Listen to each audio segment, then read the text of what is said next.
Hey John, Mike Skeen again. I hope you're doing well. I like the video from Barber. Go ahead and dive right in. Turn one, I would say, is looking actually pretty good. There may be a little bit more speed there. Just, it should really want to track out all the way to the very edge of the rumble, but really not bad. Going into two, I would say the major would be how you kind of set up here. And so when you come out of turn one, I try to get it back over left just a little bit so that then I can kind of angle my braking into the carousel into two a little bit more, rather than, as you're doing, kind of stand fairly parallel, maybe just a little bit back, but then you're not quite as angled into the corner. And so it's taking you much further out as you get around turn two.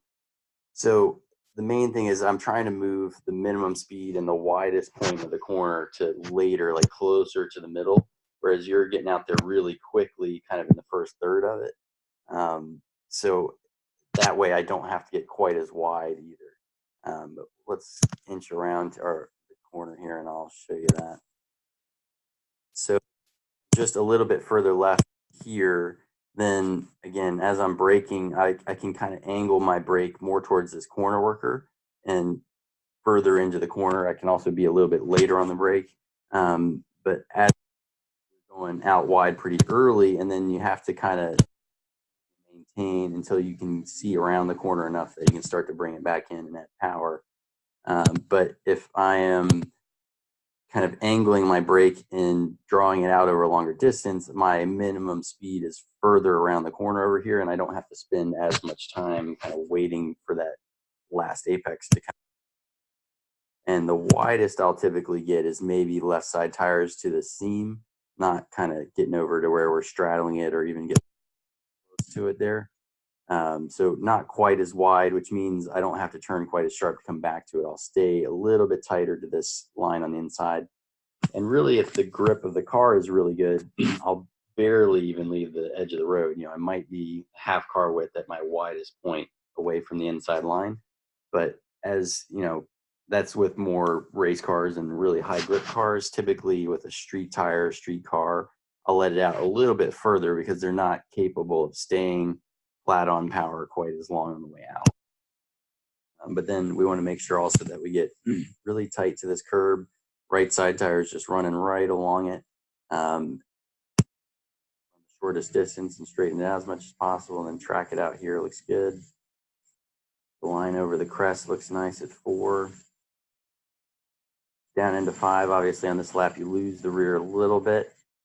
I would say there's nothing looking bad in general on the the way you were approaching it. Looks like you were headed in the right direction. You're going to pick up this apex here, then kind of come off the curb just a little bit and then touch that middle one again. That's the right idea.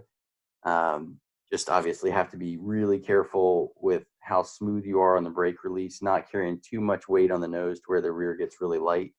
And obviously different tire, different conditions can affect that.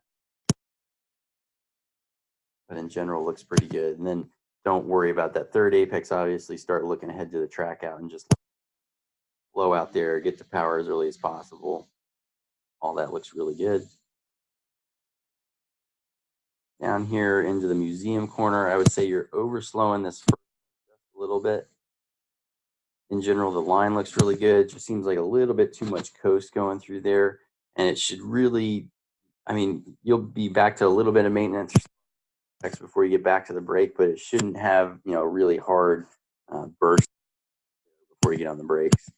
And then same thing here where you don't want to overslow it too much. It looks like the line and all is pretty good. I don't really have any major complaints. The one thing I might say is that sometimes here, if I'm just a little bit further left, really all the way to the edge of the grass there with the left side tires, you get down back onto the asphalt. Again, you're still over another foot or two, but what it allows you to do is kind of initiate the turn in really before you kind of go off this little ledge here right before the apex. So obviously that's the steepest part of it before you get down to the compression where the banking is. And so if you actually start a little bit of rotation, the car gets down to the apex, it's already angled to the right a little bit more rather than waiting to get down there and then really start. So start your turn in a little bit earlier. It won't be super responsive as it goes down that little drop, but it'll get the motion going. And so then when it lands at the compression here, a lot quicker. And then just pick up the throttle a little bit sooner so that it really has to drive out there at the edge. And as we come in here, I would say you're a little on the early side with your turn in, which means you end up too much because you're really tight to this apex. Whereas I want to backside it a little bit more, late apex a little bit more. And so I'll turn in a little bit later as well, more like the middle of this curve. And if you're turning kind of where the cone is or where that light pole is, just a little on the early. So I try to be on power longer here, and then just a little dab of brake like this, and then back to power nice. So really the line through the second part of the chicane looks pretty good. It's just setting it up a little bit later apex on the first one so that you're carrying more throttle into it. And then same thing down here. I don't really have a problem with your line or the turn in or anything. I think there's just a little bit more entry speed. Looks like the car is a little too responsive.